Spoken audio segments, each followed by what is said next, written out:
ஆண்டவர் நம்மளுடைய காயங்களை ஆற்றும் பொழுது சில காரியங்கள் உள்ள வரும். ரணமா இருக்கும், பிரிப்பாரு, சீல் பிதுக்குவாரு, பியூட்டிஃபுல்லா அதுல இருந்து வெளியில எடுத்துட்டு வர. அங்க ஒரு ஆபரேஷன், அது கொஞ்சம் பெயின்ஃபுல்லா தான் இருக்கும். ஆனா ஆண்டவர்கிட்ட சொல்லு, ஐயா நான் மரணத்துக்கு போறதுக்கு பாக்கிலும் நீங்க செய்யற அந்த ஆபரேஷன் எனக்கு ஓகே.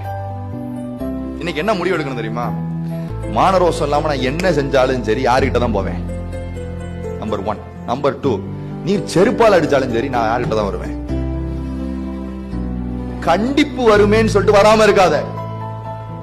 என்ன நடந்தாலும் சரி நான் நிர்வாணிங்கிறத அவர்கிட்ட காமிக்க தான் செய்வேன்.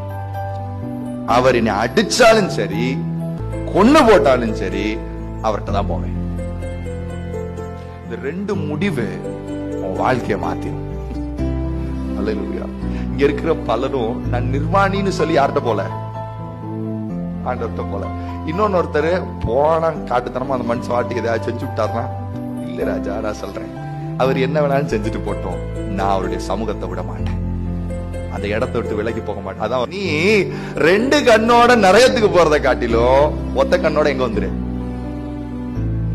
2 கையில ஒரு கை உனக்கு ரொம்ப டென்ஷன் ஆக்குச்சுன்னா தம்பி என்ன செஞ்சிரு, அறுத்து போட்டுரு. ஏன் அப்படின்னா ஒத்த கையோட நீ பரலோகத்துக்கு வர்றது மேலு. உங்க ஆத்துமாவுக்கு அவ்வளவு வேல்யூ.